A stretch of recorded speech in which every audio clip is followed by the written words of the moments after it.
Paul Ryan. He hasn't said if he'll support a congressional investigation on Michael Flynn. Should the House follow the lead of the Senate, where the Senate Majority Leader Mitch McConnell says it's highly likely the Senate Intelligence Committee will investigate Flynn? Well, I think we need to get to the bottom of what happened, and if the Senate Intelligence Committee is going to investigate that, I think they can get to the bottom of it. The one thing I'm worried about is, in every issue, creating this, in essence, giant public forum of everything when you can have an Intelligence Committee in the Senate do this and get to the bottom of it. So I'll leave that, Speaker. Everything today, basically from when I woke up to right now, there has been a lot of fast-moving developments in this, and I think it's important to figure out what's going on, to investigate to an extent, to find out what we know, and get to the bottom of it. And as this continues to develop, I'm sure tomorrow we're going to have even more information on it.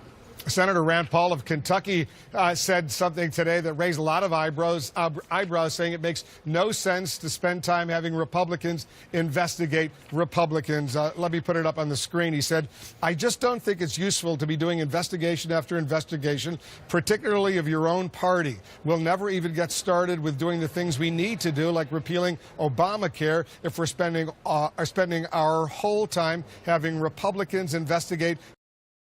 I think it makes no sense. So you agree with him on that? No, there's not a ton I agree with Rand Paul on, and I don't agree with him here.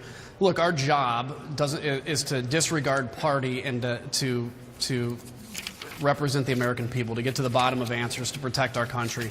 And that's what I do. I put my country before my party. I'm a Republican because of what I believe.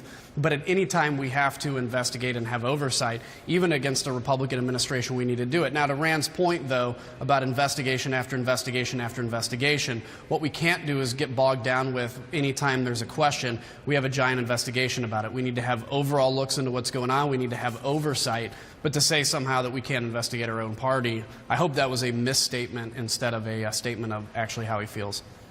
Yeah, because there's no doubt that a joint committee, for example, can take a look at this whole investigation of Michael Flynn, and there could be other committees that could be dealing with Obamacare and other issues. In other words, there are 535 members of the House and Senate. They could do a lot more than just one issue at a time. Congressman, thanks very much for joining us. Anytime. Thanks again, Wolf.